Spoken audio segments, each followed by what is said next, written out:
Well,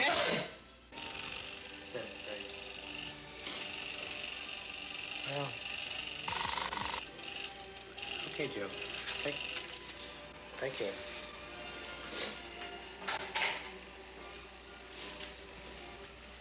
I'll be glad when that big eye's gone. Oh, stop filming. That's cruel. No, it's not cruel. Yes, stop. No, just... It is. Stop. Hello, Didi. I'm glad to meet you. Glad to meet you, too. Charlene has, to say the least, said a lot about you. Oh, and about you.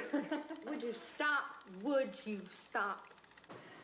Don't touch Stop. that lens. I can't help but touch it. Turn it off. This is important. This is not art. This is life. It's great that my father and stepmother like Marilyn so much, and that our plans to marry have made my father happy. What still doesn't seem to make him very happy is my constantly wanting to film everything.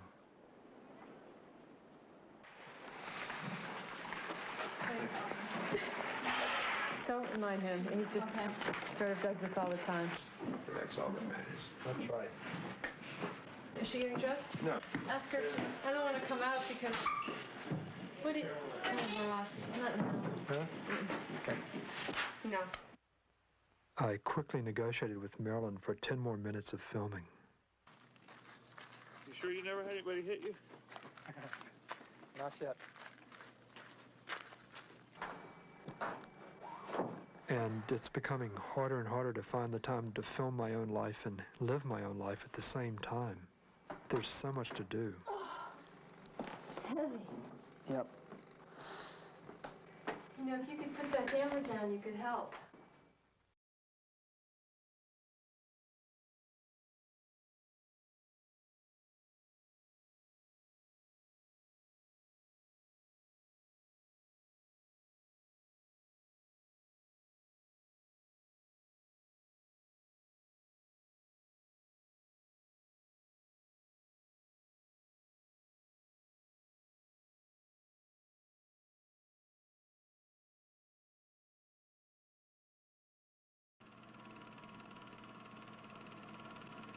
Maybe I picked up the filming habit from my uncles.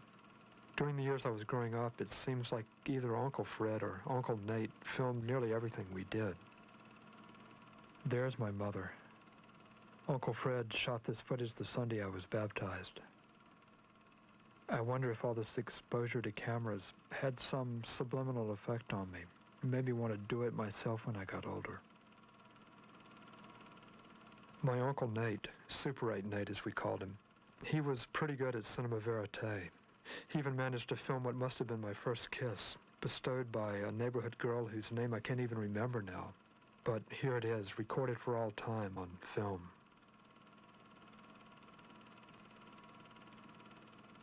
Apparently, I made it easier for my uncle by repeatedly returning for more.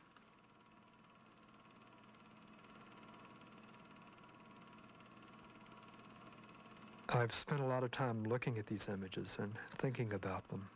Of course, this footage is important to me because my mother's in it, but beyond this, for me, there's something about the images themselves.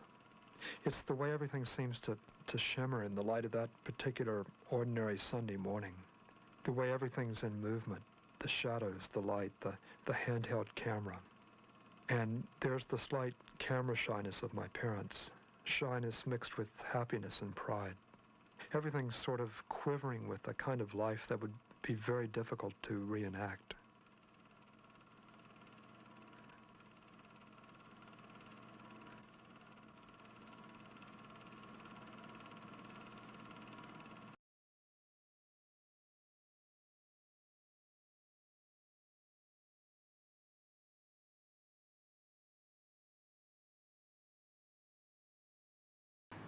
Bye-bye. Bye. Sometimes I feel it's such a pleasure to film, especially down south, that it almost doesn't matter what I'm filming. Even just shooting around a motel can be an almost narcotic experience. I mean, I don't want to force an analogy, but come to think of it, for me, filming is not unlike smoking a cigarette. When I look through a viewfinder, time seems to stop. A kind of timelessness is momentarily achieved.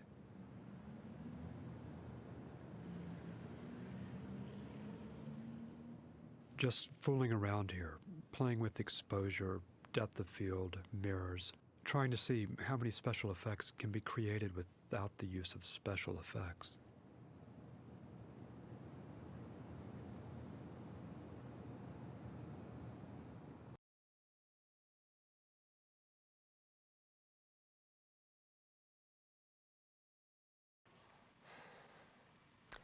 Everything begins and ends with family. I don't know, some part of me resists that idea. I mean, there's so much conflict in family, especially between the generations. You drive your parents crazy, they drive you crazy, and then suddenly they're dead and you're stunned and heartbroken. I mean, first you're twisted by their lives and then you're twisted by their deaths, and then you get to grow up and do the same thing to your own kids. So as I'm sitting here talking to my camera, my mind starts to wander, and I begin worrying that I've gotten off on the wrong track. It's the gulag of the family. I mean, sure, my family and I had our differences, but we did all love one another. That's actually the problem. You get bound up in family, and then everyone in it starts to die, and the pain just goes on generation after generation.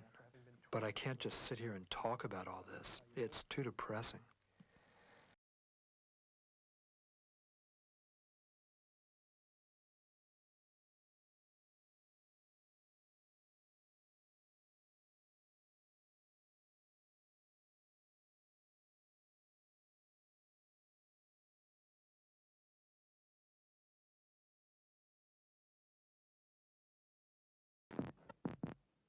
Here, for some reason, I accidentally turn off my tape recorder.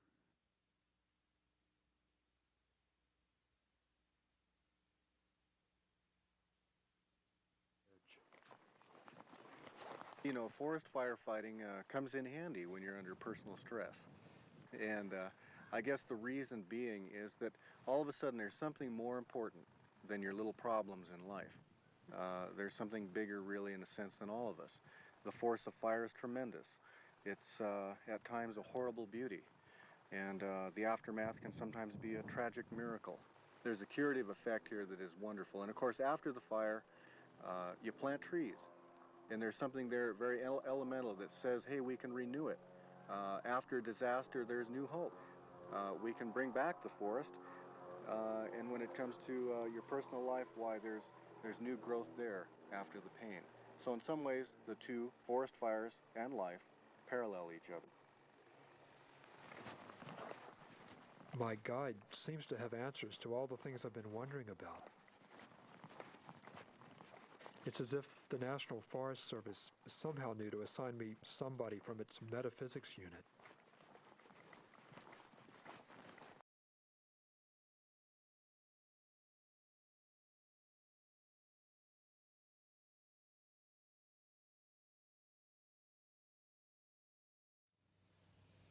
It seems I'm filming my life in order to have a life to film, like some primitive organism that somehow nourishes itself by devouring itself, growing as it diminishes.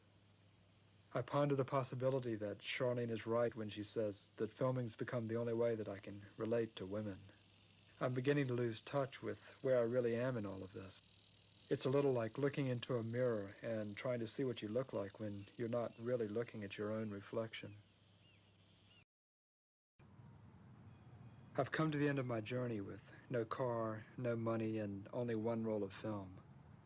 What's worse is that I don't seem to have a real life anymore. My real life has fallen into the crack between myself and my film. I begin to feel paralyzed by these speculations when suddenly a news item on the radio snaps me out of my stupor.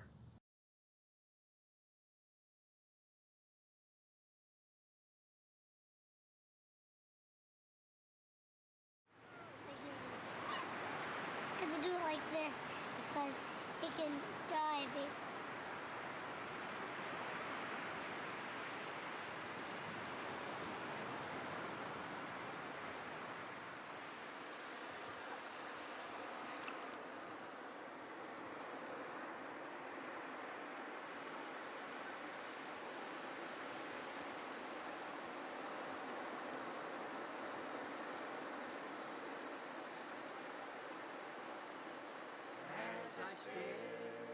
On board, I'll be leaving. troubles and trials behind. Are we safe with Jesus the captain, sailing out on the old ship of Zion? At the stern